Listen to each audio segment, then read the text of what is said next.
5월 10일 주일 예배 기도하심으로 하나님 앞에 드립니다.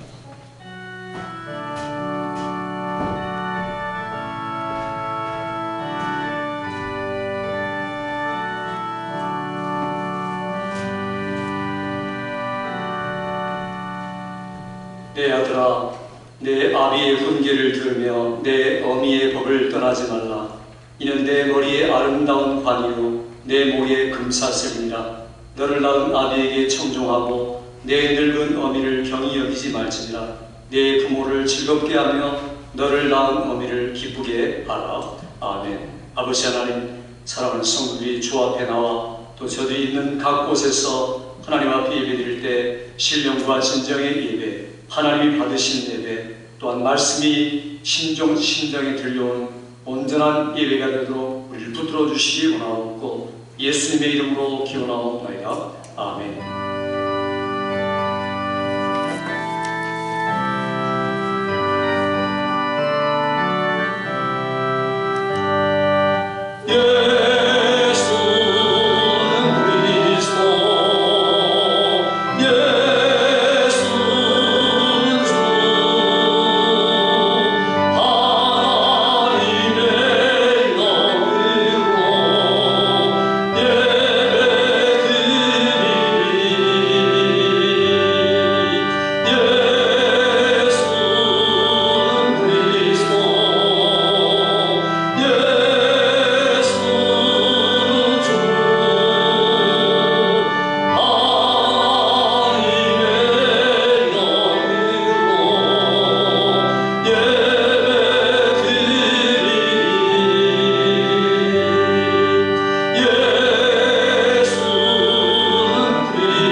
하나님 앞에 불순종의 모습을 내놓고 주 앞에 회개할 때 동의서에 서는 것 같이 네 죄를 씻으시는 주의 보혈의 공로를 의지하여 회개의 기도를 하나님 앞에 드립니다.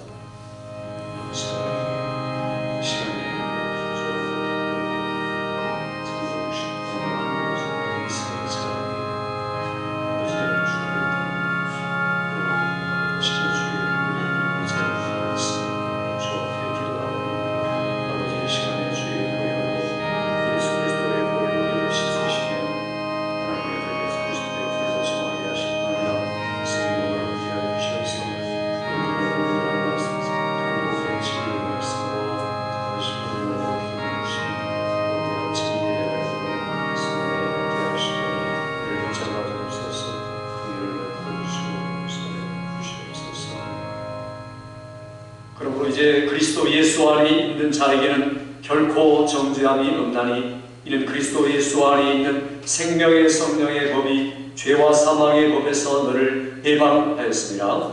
아멘.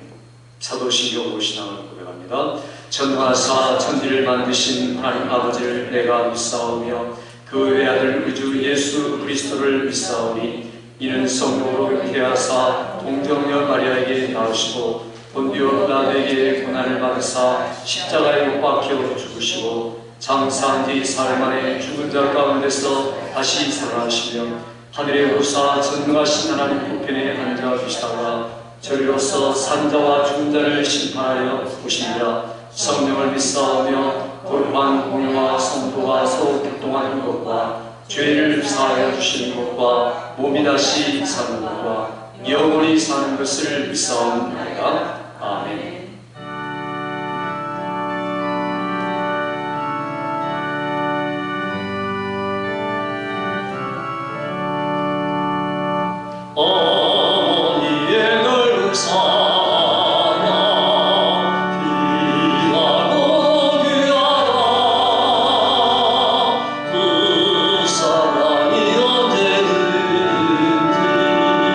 나를 감사합니다.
주신 하나님 아버지, 한 주간도 보호하시고 어버이일 주일인 이 시간 주의 전에 모여 경배와 찬양으로 예배드리오니 우리의 예배를 받아 주시옵소서. 주여, 내 부모를 공경하라는 말씀을 주셨지만 저희들 제대로 실천하지 못하였음을 고백하오니 용서하여 주시옵소서. 주님, 우리들에게 신앙적인 부모를 모시게 하심을 감사드립니다. 항상 부족한 저희들을 위하여 헌신하며 눈물로 기도하시는 부모님을 기억하게 하시고 우리들도 그 믿음을 전수받아 우리들의 자녀들에게 믿음을 물려줄 수 있는 저희들이 되게 하여 주시옵소서. 또한 노년에 우리 부모님들, 건강으로 힘든 부모님들 계십니다. 한 분 한 분 치료하여 주셔서 강건한 몸으로 노후에 더욱더 쓰임받는 귀한 부모님들로 세워주시옵소서. 우리 성도님들을 위해서 이 시간 기도드립니다. 현재 힘든 상황을 잘 극복하여 경제적으로 힘든 성도님들 더욱더 채워주시고 건강이 힘든 성도님들 건강이 회복되기를 간절히 기도드리며 빠른 시일에 주의 전에 모여서 기도와 찬양으로 예배드리는 날이 속히 돌아오기를 기도드립니다. 이 시간 목사님 단위에서 말씀 전하십니다. 말씀 가운데 주님이 주시는 말씀을 받아 한 주간 승리하는 저희들 되게 하옵시고 주님 동행하여 주시옵소서. 거룩하신 예수 그리스도 이름으로 기도드립니다. 아멘.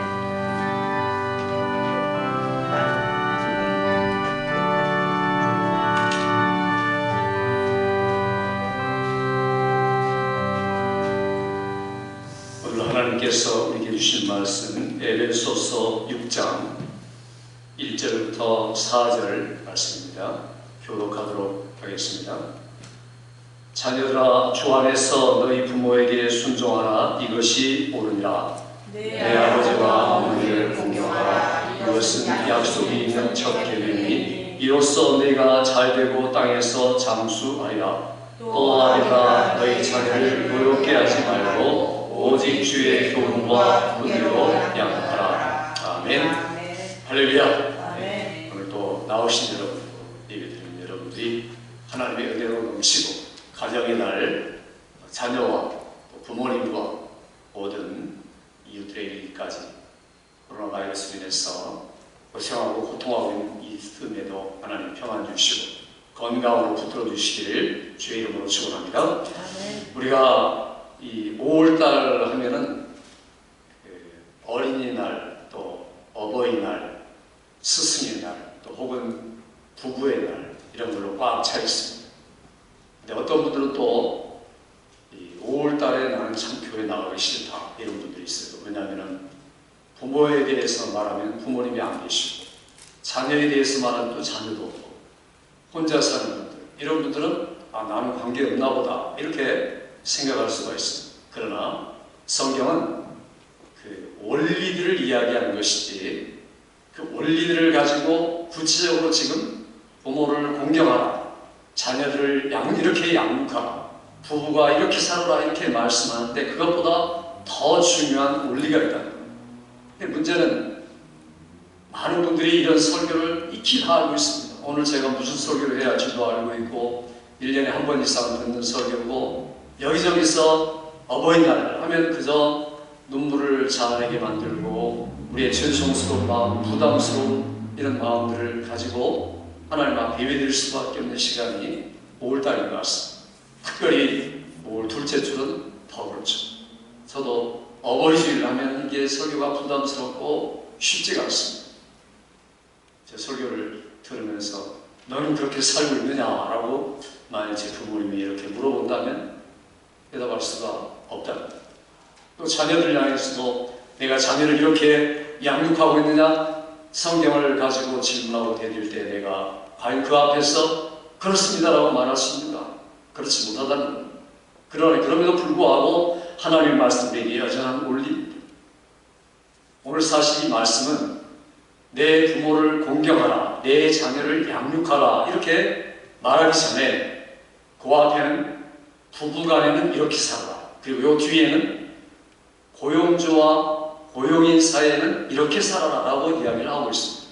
그러니까 사실 이 말씀은 신뢰에 해당되는 말씀이고, 원리가 뭐냐면 5장의 18절에 내가 주의 뜻이 무엇인지 이해하라, 술 취하지 말라, 이는 방탕한 것이니 오직 성령의 충만함을 받으라 라고 말씀하면 이렇게 예배하라, 그리고 그리스도를 경외함으로 피차 복종하라, 이런 대전제 원리를 말씀한 다음에 이런 근거를 통해서 부모와 자녀, 그리고 이 일하는 사람과 주인과의 관계를 우리에게 예증으로 말씀합니다.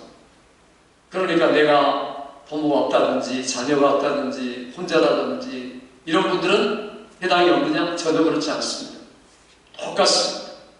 그리스도를 경외함으로 피차에 복종하는 원리에 서서 부모와 자녀와 부부와 그 다음에 일하는 사람들 모든 관계 속에서 이런 원리가 시행되어야 된다라고 주시는 말씀이 오늘 본문의 말씀입니다. 그래서 내 부모를 공경하라, 그리고 내 부모를 순종하라, 먼저는 이렇게 말하죠. 그 다음에 내 부모를 공경하라, 주의 교양과 훈계로 양육하라.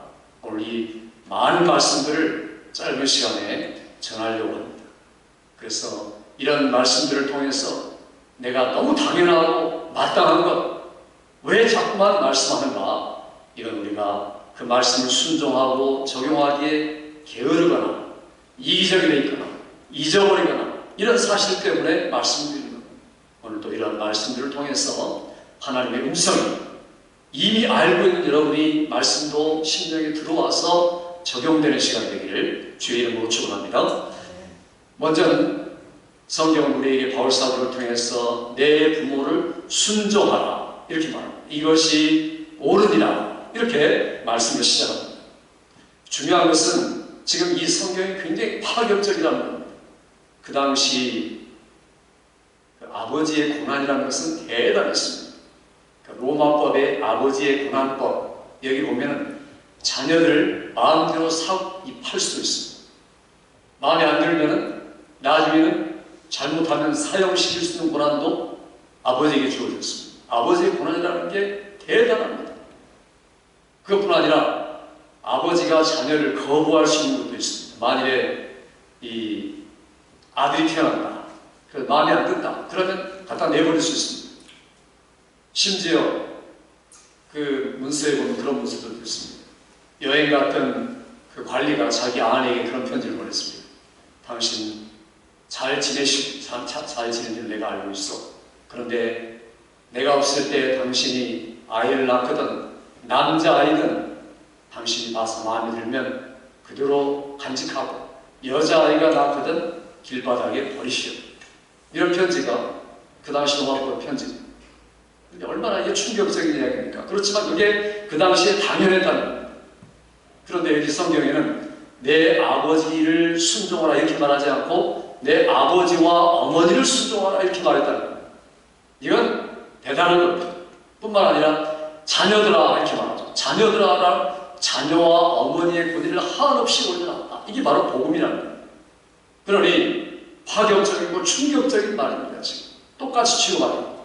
아버지의 고난처럼 어머니도 취급하고 자녀도 동등한 선에서, 왜 그런 이야기를 하겠습니까? 그리스도를 경외함으로 피차 복종하라 이 말이 모든 사람에게 해당되는 말이기 때문에 그렇다는 겁니다. 그게 부부간의 관계든 부자간의 관계든 고용주와 피고용주의 관계든 다 똑같다. 그러니 이런 말씀을 통해서 우리가 알아야 할 것은 하나님의 말씀이 오늘날도 옛날도 똑같이 우리에게 시행된 하나님의 말씀이라는 겁니다. 우리 성경 말씀에 보면은 성령 충만한 사람들이 반드시 따라야 할 도리가 뭔가 하는 것들을 우리에게 말하면서 왜 이 교훈을 우리에게 지금 주시는 것일까? 그때나 지금이나 사람들이 자기 마음대로 살고 싶은 것이 당연한 겁니다. 이게 무율법 시대다 이렇게 해야 됩니다. 그러니까 율법이 없고 법 없이 내 마음이 느끼는 대로, 감동되는 대로, 좋은 대로 살겠다 이렇게 살아가는 게 그 당시 사람들의 모습입니다. 그러니 그때도 자녀가 부모를 순종하는 것, 일면 너무나 당연한 것임에도 불구하고 해이해졌던 때라는 것. 지금 에베소 교회의 바울 사도가 지금 편지를 써서 에베소 교회를 중심해서 그 모든 주위의 교회들에게 보내는 이 회라, 서클레라 이렇게 말하죠. 돌아가는 편지다 이렇게 말할 수 있습니다. 그러니까 심지어 교인들마저도 자기 마음대로 살고 싶은, 특별히 부자 간의 관계, 그 다음에 자녀와의 관계 속에서 그렇게 살고 싶은 마음을 가지고 그렇게 살아가고 있다 라는 것들을 듣고서 그것들을 교정하기 위해서 지금 바울 사도가 써보내는 편지라는 겁니다. 그런 주님이 계셨을 때나 지금이나 똑같습니다. 로마서 1장에 보면은 하나님께서 사람들이 하나님을 싫어하니까 그 상실한 마음대로 내어버려 두사 합당하지 못한 일을 하게 하였으니 이는 그 부모를 거역한 자요 이렇게 말합니다. 그러니까 자기 마음대로 살고 싶은 사람들의 가장 뚜렷한 특성이 뭐냐면 부모를 거역하는 것으로 나타난다는 겁니다. 디모데후서 3장에 보면은 말세에 고통하는 때가 이르리니, 그때 말세 사람들이 뭐라고 말하냐면 무정한 자, 배약한 자, 부모를 거역하는 자, 그리고 감사치 않는 자요 라고 말합니다. 그러니까 부모 거역을 중심으로 해서 무정하고 무자비하고 감사가 없는 게 사람들의 마음이다. 그런데 이게 교인들에게까지 지금 이게 침투되고 흡수됐다. 그러면 결국에는 자기에게 속고 마귀에게 속아 실패한 그런 영적 싸움에서 패자가 될 수밖에 없다. 그래서 지금 이 말씀한 다음에 영적 전쟁에 대한 이야기를 우리에게 말하고 있습니다. 그러니 여기서 내 부모를 순종하라 라고 말씀하면서 이것이 옳으니라. 왜 그렇습니까? 이게 너무 당연한 거라는 겁니다. 천지 창조할 때 하나님께서 사람에게 주신 마음이 뭐냐? 다른 말로 말하면 자연법이라고 말할 수 있죠. 세상 말은. 그리고 창조의 법이다 이렇게 말할 수 있습니다. 이것이 옳으니라, 마땅한 것이다 이렇게 말합니다. 그러면서 자녀들이 부모에 대한 태도를 어떻게 가져야 할 것인가? 하나님 아버지, 천지를 창조한 하나님 아버지의 그 명칭을 육신의 부모에게 붙여서 아버지라고 부르하셨다. 오리지널 아버지는 하나님이시지만 우리 눈에 보이는 아버지는 우리 육신의 아버지입니다. 이게 무슨 말이냐면 아버지라고 일컬은 말을 뿐은 오직 하나님 한 분뿐인데 이 땅에도 아버지라는 이름을 주어서 부르게 만들었다. 이 말은 창조주 하나님을 대신한 사람이 바로 육신의 아버지다. 그러므로 우리가 만일에 부모를 공경하지 않는다는 말은 하나님을 공경하지 않는다는 말이고, 부모에게 순종하지 않는 말은 하나님을 불순종한다는 말과 똑같다는 겁니다. 그러니까 이게 얼마나 큰 명령이냐라는 것을 이야기하고 있습니다. 이건 인간의 마음에 하나님 주신 너무 당연한 것이다. 하나님을 순종하지 않고 공경하지 않으면 하나님을 어긴이 사는 것이다.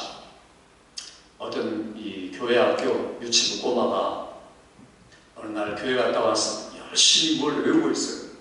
보니까 아빠가 와서 보니까 10계명을 외우고 있어요. 근데 얘가 10계명 내 부모를 공경하라 이렇게 외우는 거예요. 그러니까 와가지고 내 부모를 공경하라가 아니라 내 부모를 공경하라란다. 공경. 그렇죠? 그러니까 아빠 공경이 뭐고 공격이 뭐예요? 이러는 거예요. 그러니까 공경이라는 것은 아빠 말을 잘 듣고 그리고 어른 말 순종하는 거야. 공경은 반대로 안 듣는 거란다. 그러니까 이 유치부 꼬마가 자기 아빠를 향해서 뭐라는, 근데 아빠는 왜 항상 할아버지한테 공경하지 않고 공경하세요? 이게 오늘날 시대의 모습이다 하는 것을 지금 말하고자 하는 겁니다. 우리가 부모를 공경하지 않는 것은 하나님을 공격하는 것이다. 오늘 이 성경이 우리에게 말하려고 하는 의도가 바로 이런 말씀입니다. 그래서 여기 부모들이 자녀들을 볼 때 자녀들이 부모를 공경하지 않고 있다. 이것은 지금 점점 타락의 길로 가고 있다는 이야기입니다. 그러니까 이걸 우리가 가르쳐서 돌아오게 만들어야 되는 것이 부모의 사명입니다. 성경에 보면 무서운 말씀이죠.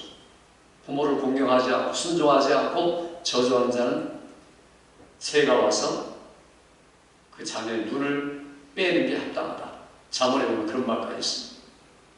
성경에 보면은 이런 자녀들을 하나님께서는 만일 부모가 내 자녀는 소망이 없어, 이런 자식을 키워봐야 내가 뭐 하겠어 라고 사람들에게 발표를 하면 어떻게 되겠습니까?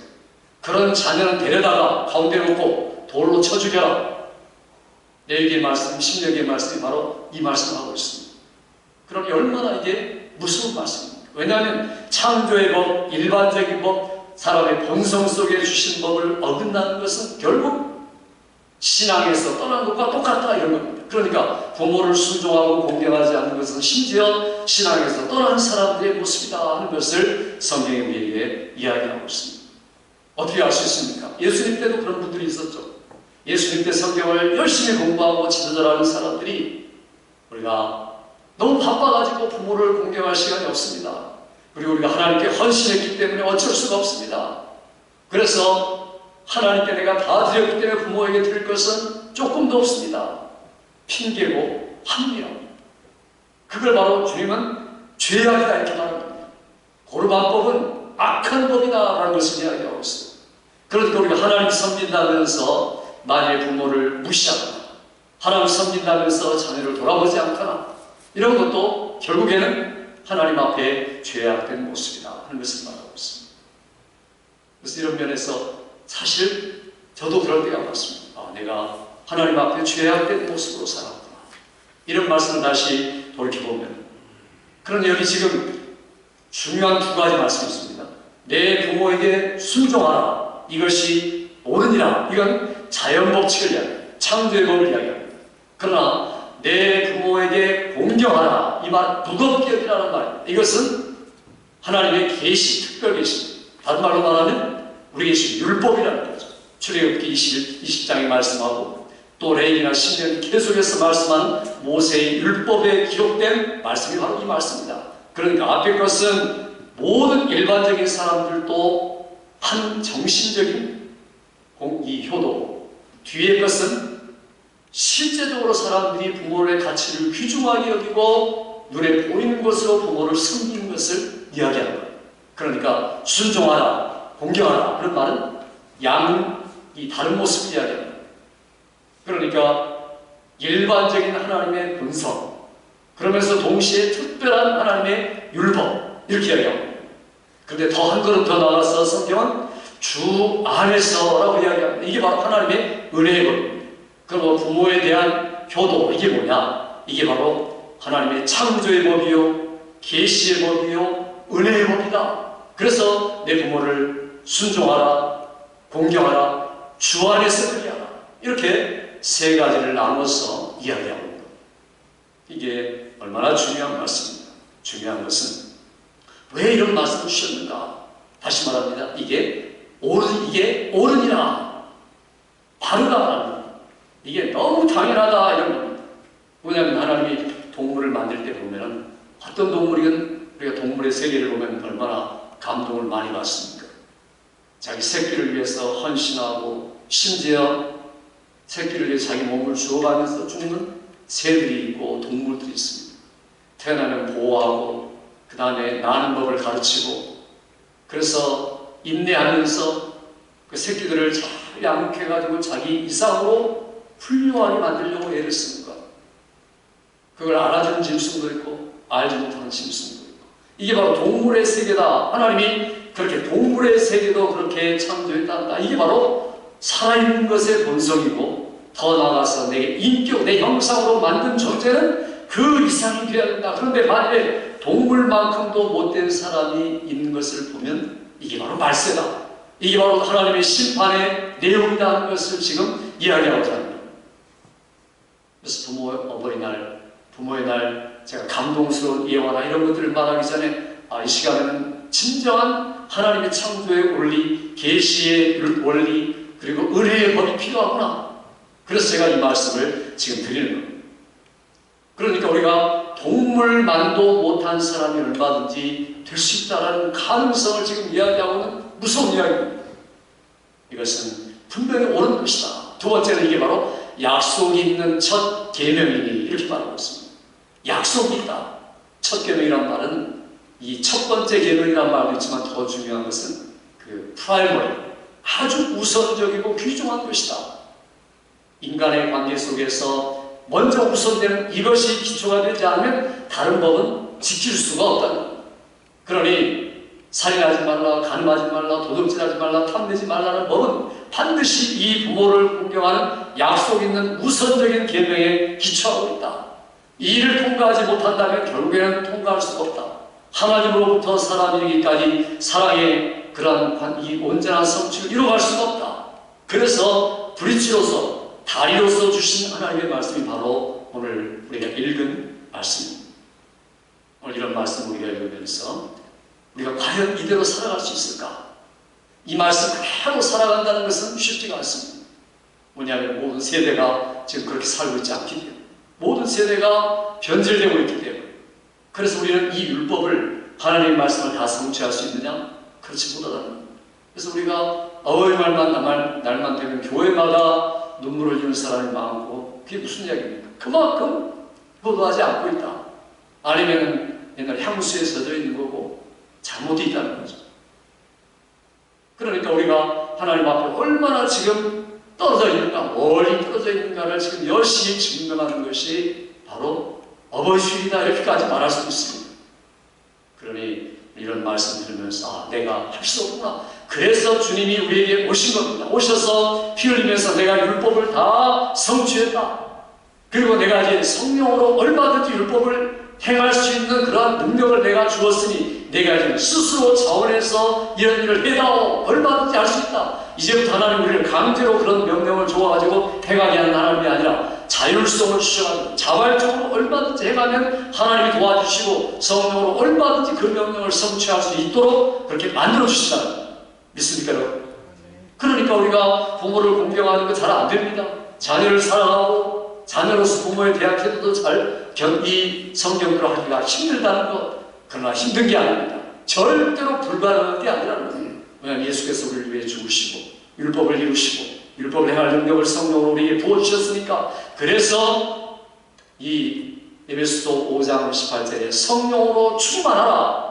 그리고 그리스도를 경외함으로 시작해라 라고 이 말씀을 우리에게 시작하고 있는 겁니다.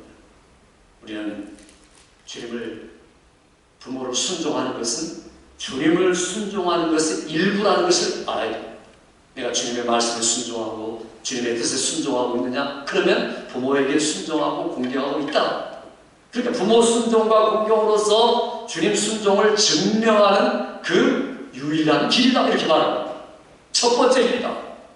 내가 과연 주님을 순종하고 있는가? 이것 기본적인 것 맞아. 옳은 것, 마땅한 것을 순종하지 못하고 있다면 주님께 순종하지 못하고 있다 하는 것을 이야기하고 있습니다. 이런 면에서 우리가 얼마나 부족한가? 왜 우리가 이런 것들을 행해야 됩니까? 내가 누군가를 잊지 않는 겁니다. 내가 내 아버지라고 부르는 분의 자녀다. 하나님 아버지를 순종하고 하나님 아버지께 공경하듯 그 분명하게 눈에 보이는 아버지께, 부모님께 순종하고 공경하는 것을 통해서 내가 하나님의 자녀라는 것을 입증하는 것이다.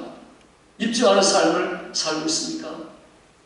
이것이 오늘 주님 우리에게 말한 의도입니다.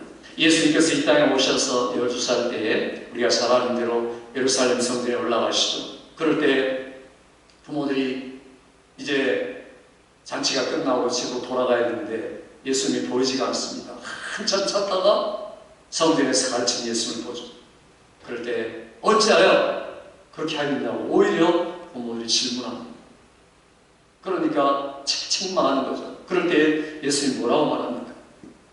내가 내 아버지 집에 있어야 할 줄 어찌 알지 못하십니까? 내 아버지 집에 있어야 할 존재가 바로 나입니다. 그러니까 사실은 굉장히 우둔한 부모들이었다는 겁니다. 그러니까 오히려 거꾸로 책망을 예수님이 해야 할 그런 부모들입니다. 그런데 그 누가복음 2장 51절 매우 중요한 말씀입니다. 이에 예수께서 함께 나사렛에 내려가사 순종하며 받드시더라, 이렇게 말하고 있습니다.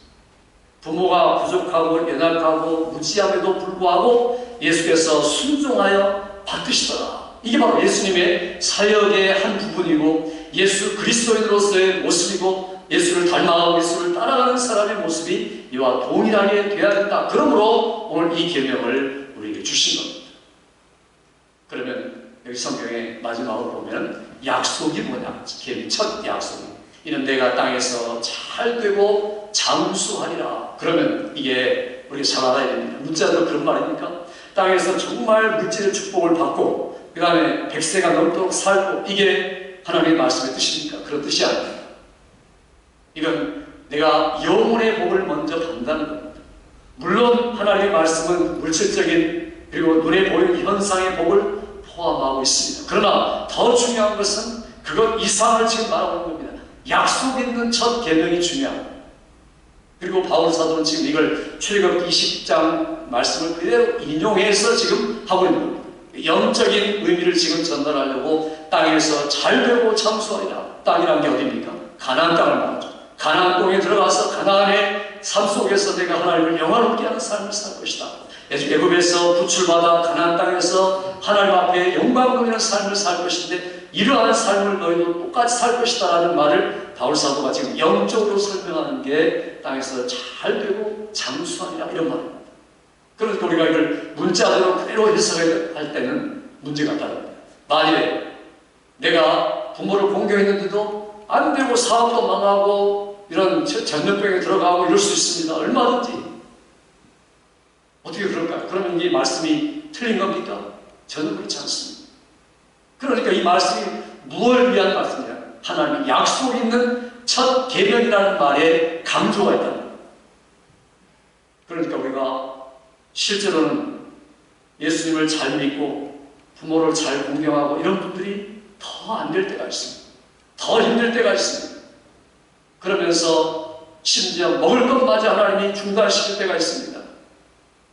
그럴 때 하나님은 그래 내가 이런 기회에 네가 다른 것보다도 나를 의지하고 온전히 나를 의지하도록 내가 너에게 다시 너를 훈련하고 너에게 다시 기회를 주는 거란다. 이걸 위해서 그런 어려운 과정을 허락한다면 이게 바로 하나님의 복이라는 겁니다. 다른 게 복이 아니고 그것 자체가 복이다. 어떤 분들은 부모가 내가 열심히 부모에게 효도하려는데도 일찍 세상 떠난 분들이 있고 어떨 때는 부모가 자녀를 사랑하려는데도 자녀가 일찍 세상을 떠날 때가 있습니다. 그럴 때 그러면 순종하지 않았어? 그리고 공경하지 않았어? 오래 살지 못한 겁니까? 전혀 그렇지 않습니다. 하나님은 더 사랑하기 때문에 부모를 데려가시기도 하고 자녀를 데려가기도 하는 겁니다. 똑같은 나이에 짧은 인생을 살아도 하나님이 데려가시는 것은 이 아이의 소망과 미래가 하나님이 보실 때 이 땅에 살아서 더 유익이 없다. 그럴 때 하나님이 그 자녀나 부모를 데려가시는 거죠.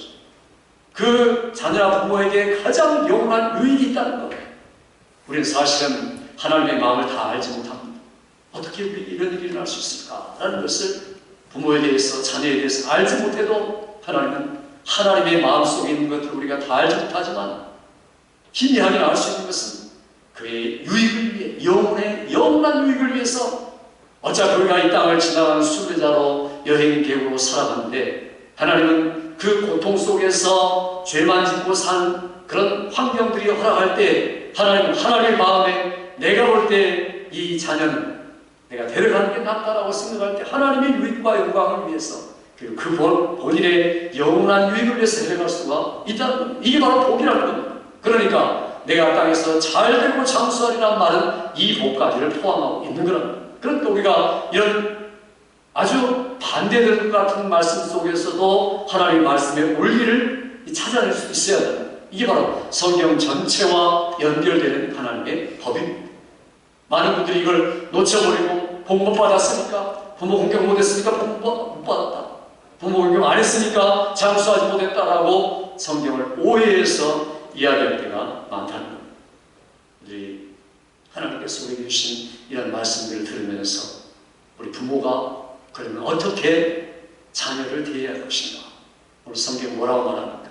같이 한번 읽어볼까요? 4절 말씀 같이 읽어보죠. 시작. 또 아비들아 너희 자녀를 노엽게 하지 말고 오직 주의 교훈과 분계로 양육하라. 여기 보면은 자녀를 노엽게 하지 말라 이렇게 말합니다. 노엽게 한다는 말은 자녀들을 화가 나게 하고 분노하게 만든다는 겁니다. 자녀들은 어렸을 때 의롭고 착한 양심이 있습니다. 점점 변질되긴 하지만, 그러니까 부모가 지금 합당하지 못하게, 논리적이지 못하게, 그리고 자기가 화가 나서 책망하거나 일관성이 없이 나무랄 때는 실망하게 됩니다. 그래서 골로새 3장에 보면 아비들아 너희 자녀를 경록케 하지 말지니 낙심케 될까 두려워합니다. 자녀들이 낙심하게 되면 용기를 잃어버리고 하나님의 말씀에 따라 살고자 하는 소망을 잃어버리고 만나는 겁니다. 그러니까 자녀를 노엽게 하지 말아라. 근데 부모들은 그렇지 않습니다. 자녀를 징계할 때, 교육할 때 이기심으로 하는 사람도 있습니다. 자기 욕심을 실현시키려고 하는 분들이 있습니다. 아니면 또 자녀를 너무 스포일을 시키는 사람도 있습니다. 자녀를 망치게 하고 너무 귀엽고 예뻐가지고 잘해주다 보니까 이게 요즘 이야기가 아닙니다. 500년 전에도 제가 칼빈, 우리 그 위대한 칼빈 선생의 이야기를 읽어보니까 그 주석이 똑같이 나왔습니다. 자녀를 너무 예뻐하다가 망친 부모들이 많더라. 요즘이나 500년 전이나 똑같은 것 같습니다. 그러니 분명히 가르치고 징계하고 훈계하고 교양을 가지고서 대해야 되는데 그렇지 못하고 마치 동물처럼 예뻐하는 사람이 있다. 그럼 이게 주님이 보실 때 아주 잘못된 것이다, 죄악된 것이라는 것을 이야기를 하고 있습니다. 그러니까 우리가 자녀들에 대해서 부정적으로 성경이 말하는 것은 노엽게 하지 말아라. 반대는 뭡니까? 이해심을 가지고 그의 내면을 들여다보고 그리고 그가 하나님 주신 것들을 더 개발해라, 이런 겁니다. 유명한 화가 중에 벤자민 웨스트라는 화가가 있습니다. 이 화가가 어렸을 때 자기 엄마가 자기 동생을 좀 보라고 하고 밖으로 외출했습니다. 그래서 이 벤자민 웨스트가 자기 어린 동생, 자기가 어리지만은 놔두고 그 다음에 돌아다 보니까 집안에 물감통이 있고 캠퍼스가 있어요. 그래서 그 동생을 그린다고 이 화면에다가 물감을 가지고 그림을 그리는데 집안이 그냥 이 페인트를 칠하고 엉망진창이 되고 말았습니다. 난리가 났죠. 그리고 어머니가 돌아오셨습니다. 돌아와가지고 아무 말도 하지 않고 그 그림을 보면서 이게 내 동생을 그린 거니? 참 잘 그렸구나. 그러면서 이마에다가 키스를 해줘. 나중에 벤자민 웨스트가 위대한 화가가 되어서 내가 오늘의 화가가 된 것은 어머니가 나를 이와 같이 인정해 주셨기 때문입니다. 라고 이야기합니다. 그러니까 이 엄마는 부정적인 것을 보지 않고 하나님께서 자녀에게 주신 탤런트를 본 겁니다. 이게 바로 자녀를 노엽게 하지 않는 겁니다. 얼마든지 노엽게 할 수 있습니다. 어떤 분들 그런 이야기를 합니다. 어떤 이 장모님 따님이 제가 그런 이야기를 들었습니다. 또 자기를 야단치고 그리고 못 살고 그러는데 이 딸도 엉망진창입니다. 머리에 물들이고 옷도 그냥 이상한 옷 입고 이러니까 야단을 쳤습니다. 그러다가 어느 날 밤에 늦게 들어와서 뺨을 한 대 때렸대. 그러니까 들어가서 울고 있는데 들어가기 전에 이 딸이 장모님에게 하는 말이, 아빠, 나는 아빠가 지금까지 살아오면서 예수님 닮은 모습은 한 번도 못 봤어요. 그렇게 하고 방으로 들어가서 물었다. 그러니 장모님이 이제까지 내가 딸에게 예수님 닮은 모습을 눈꽃만큼도 못 보였구나 라고 거기서 회개하고 딸에게 가가지고 무릎을 꿇고 그 관계가 다시 회복되었다라는 이야기를 들었습니다. 우리의 자녀들은 우리를 향해서 뭐라고 말할까? 아빠에게서 엄마에게서 예수님 닮은 모습을 내가 조금도 못 봐요 이렇게 말한다면 이게 신앙생활이 아닙니다. 내가 과연 자녀를 노엽게 하지 않고 있는가? 긍정적으로 말하면 오직 주의 교훈과 훈계로 양육하고 있는가? 이 교훈이라는 말은 무슨 말입니까?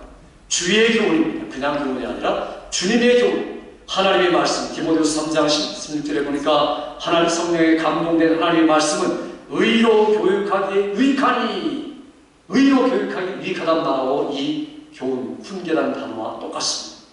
그리고 히브리서에 보면 자녀이면 하나님 참 자녀이면 징계할지니라는 말, 징계라는 말과 훈계라는 말 단어가 똑같습니다. 그러니까 내가 하나님의 말씀을 가지고 내가 그대로 살면서 자녀를 양육하고 있는가? 만일에 부모가 하나님 말씀을 읽지 않고 하나님 말씀을 공부하지 않고 자녀를 대한다면 어떻게 양육할 수 있습니까? 어떻게 훈련할 수 있습니까? 말이 되지 않는다는 거죠. 내가 기도하지 않는 부모라면, 말씀을 공부하지 않는 부모라면, 내가 그런 주님의 마음을 가지 않고 있는 부모라면 어떻게 우리가 주의 교양과 주의 훈계로 양육해 갈 수 있는가? 불가능하다는 이야기입니다. 그러니까 부모들이 여기서 분명한 회개가 필요하다, 새로운 전환점이 필요하다는 말씀을 지금 주고 있는 겁니다. 자녀들은 보호를 받아야 됩니다. 그렇다고 해서 내가 주의 교양과 훈계로 양육했는데 때로는 안 된 자녀도 있습니다. 성경에 보면요, 아담과 하와가 얼마든지 우리가 상상할 수 있습니다. 하나님 앞에서 이 자녀들을 에덴 동산을 추방당한 다음에 믿음으로 잘 길렀을 겁니다. 자기를 돌아보면서 회개하면서 하나님의 약속을 믿고 그들을 훈계하고 양육했을 겁니다. 그러니까 그 아들, 딸 속에서 그 에녹과 같은 자손, 노아와 같은 자손, 무드셀러와 같은 자손이 훌륭한 믿음의 자손들이 양육되었습니다. 그것만입니까? 반면에 가인과 같은 아들도 있습니다. 그러니 아담의 죄 때문에 가인이 살인했습니까? 그렇게 말할 수도 있습니다. 그러나 사실은 가인에게 있는 죄성이 드러나는 겁니다. 그러니까 내가 아무리 자녀를 잘 양육해도 자녀의 죄성이 드러나서 부모의 곁을 떠나버리고 주님을 떠날 수도 있다는 겁니다. 그걸 가지고 자녀를 주의 교양과 양육하지 못했다라고 지적할 수 있는 것은 아니라는 겁니다. 그러니 우리가 이런 경우들이 있다는 것을 알아야 되는 겁니다. 그러면은 우리 부모는 불신자예요, 우리 부모는 형편없고 경건생활을 못하는 부모예요 라는 사람들이 있을 수 있습니다. 여러분, 요셉의 어릴 때를 한번 생각해 보세요. 아버지가 신앙생활 제대로 했습니까? 그런 모습은 많이 안 비쳤을 겁니다. 자기의 10형님들은 음란과 폭력과 시기와 질투심으로 완전히 뭉쳐진 그런 사람들이었습니다. 이런 형님들 주변에서 환경 속에서 자라나는 요셉, 아버지도 별로 신앙적이지 않은 모습으로 비치는 그런 모습. 그런데 요셉은 그래서 팔려갔습니다. 그래서 고생했습니다. 그런데 그는 순간순간 하나님과 함께하고 동행한 멋진 아들이었습니다. 그러니 환경과 주위와 부모가 경건하지 않더라도 얼마든지 하나님은 요셉을 일으킬 수 있다. 그러니 우리가 일괄적으로 이야기할 수 있는 건 아닙니다. 내가 중요한 것은 주의 교양 공개로 끝까지 양육해도 떠나면 어쩔 수 없는 거죠. 그러나 그를 위해서 계속 기도하고 돌아오기를 기도하고 다시 그를 위해서 우리가 붙들고 하나님 앞에 하소연하는 것이 부모의 책임이다. 이게 우리가 주의 교훈과 훈계로 끝까지 양육하는 겁니다. 하나님의 말씀을 통해서 우리에게 주시고 있는 내용이 뭡니까? 부모들의 모습이 어떠한 모습이 되어야 되느냐? 부모가 이런 것이 되지 않는다, 자녀가 이런 것이 되지 않는다, 이유가 뭐겠습니까? 예수님을 영접하지 않았기 때문에, 거듭나지 않았기 때문에 결국에는 이런 일이 이루어지지 않을 때가 많다. 근본으로 다시 돌아가라. 그리고 나서 성령으로 충만하고 그리스도를 경외함으로 피차에 복종한다면 이게 그 다음에 가능해진다. 그래서 내가 땅 위에서 잘되고 장수하리라는 말씀은 영혼의 기쁨, 구원의 감격, 구원의 즐거움을 갖고 난 다음에 이야기하는 겁니다. 우리 사랑하는 성도들이 이 말씀을 기억하면서 가정의 달에 부모님에 대해서, 자녀들에 대해서 내게 가장 중요한 것은 내게 구원의 감격과 회복, 그 다음에 성령의 충만함, 그리스도를 경외하는 모습이구나. 이런 전제하에서 내가 부모를 공경하고 사랑하고 순종하고 약속 있고 올바른 것들을 내가 끝까지 따라가겠다. 자녀를 향하여 오직 하나님의 말씀으로 그들에게 생명을 주고 구원의 확신을 주는 그의 주의 교훈과 주의 훈계로 양육하겠다. 이런 결심으로 일었을 때 마귀를 이길 수 있고 세상을 상급 있는 삶을 살아가서 하나님께 영광 돌리는 가정이 될 줄 믿습니다. 기도하겠습니다. 아버지 하나님, 이 시간에 사랑하는 성도들이 부모와 자녀의 관계, 순종과 공경, 훈계와 교육으로 양육하는 이러한 사명들에 대해서 다시 한번 우리들이 말씀을 들었사오니 이 말씀이 우리의 가정을 세우고 우리의 교회를 세우고 성령으로 충만하여 한 말씀 한 말씀마다 우리에게 실제로 적용되어 하나님의 자녀답게 부모를 공경하고 순종할 뿐 아니라 자녀를 믿음으로 양육하여서 온전한 하나님의 가정, 하나님의 사람들이 되도록 은혜와 복을 더하여 주시기를 원하옵고 예수님의 이름으로 기도하옵나이다. 아멘.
주의 은혜에 감사하며 주의 몸된 교회가 든든하게 세워져가며 우리의 구원을 감격하며 감사하며 11조와 감사와 건축과 선교와 또한 여러가지 제목을 따라 드리며 주정의 물을 드리오매 주께서 연락하여 주셔서 사랑하는 성도들이 가장 어렵고 힘든 경제 위기 속에서도 하나님 의지하여 기도하고 간구함으로 하나님의 능력과 이적을 체험하도록 도와주옵시고 아버지 하나님 이 땅에서 고난과 또한 고통이 우리를 따라오지만 아버지 하나님 흡족할 만한 하나님의 은혜와 은총도 체험하는 성도들의 삶이 되도록 가정과 가게와 사업과 자녀들을 지켜주시고 주의 은혜로 함께하여 주옵소서. 어서 속히 이러한 전염병이 종식되어지고 하나님의 은혜가 나타나고 성도들이 온전하게 예배드리며 하나님 앞에 헌신하며 주를 영화롭게 하는 예배자들이 되도록 은혜 베풀어 주셔서 말씀의 약속과 복을 누리는 성도들 되도록 은혜 베푸시기 원하옵고 예수님의 이름으로 기도하옵나이다.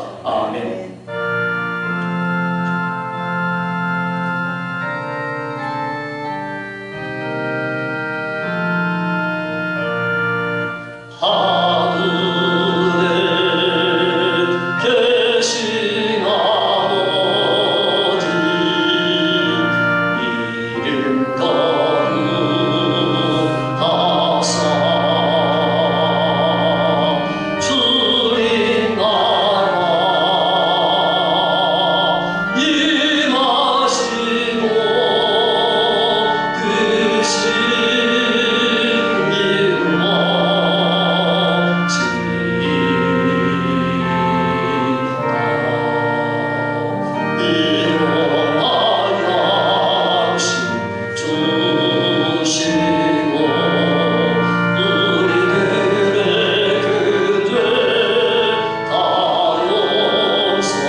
믿음의 손, 순종의 손, 주의 보혈의 공로를 아버지 얹어서 기도하오니 우리의 병과 연약함을 치유하여 주옵소서. 하나님 앞에 치유의 기도를 드립니다. 아버지 하나님, 이 시간에 여기 있는 사랑하는 성도들 또한 저들의 처소 속에서 저들의 이목구비, 오장육부 아픈 곳, 머리와 손과 발과 다리와 허리와 모든 곳에 손을 얹어 기도할 때 하나님의 전능하신 능력이 예수의 보혈로 자녀된 자들에게 나타나도록 은혜 베풀어 주시옵소서. 믿음의 기도를 통하여 병든 자가 낫게 하시고 의의 간구를 통하여 역사하는 이만 하나님의 능력이 나타나도록 은혜 베풀어 주옵소서. 주의 보혈로 의지하여 손 얹어 싸우니 낫게 하여 주시옵소서. 예수로 명할 때 하나님의 자녀들을 괴롭히는 모든 증세와 현상과 원인들까지 예수의 이름으로 떠날지어다, 떠날지어다, 떠나게 하여 주옵소서. 하나님의 능력으로 붙잡아 주옵소서. 천사를 통하여 지켜 주옵소서. 믿음으로 승리하게 하여 주시옵소서. 신의 광선으로 함께하여 주옵소서. 무엇보다도 고통당하고 연약한 건강으로 또한 아버지 전염병으로 고통당하는 성도들 그 문을 열어주시어서 신의 광선으로 하나님의 능력으로 온전케 하여 주시고 새롭게 하여 주시옵소서. 붙잡아 주시옵소서. 이제는 우리 주 예수 그리스도의 크신 은혜와 아버지 하나님의 놀라우신 사랑하심과 성령의 충만케 하시는 역사가 부모를 순종하며 공경하며 약속 있는 첫 계명을 누릴 뿐 아니라 또한 부모로서 자녀를 노엽게 하지 않고 주의 교양과 훈계로 양육하기를 선호하며 오직 성령의 충만한 가운데 넉넉하게 이란 말씀을 순종하리라 다짐하는 사랑하는 성도들과 교회의 자녀들과 사업들과 직장들과 조국 땅과 조국 교회 선교사님들과 무엇보다도 우리가 사는 이 뉴욕 땅 이 지역 위에 지금으로부터 영원토록 함께 있을지어다. 아멘.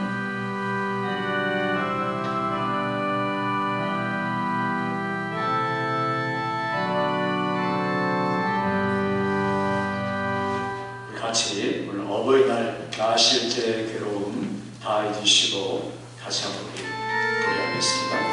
1절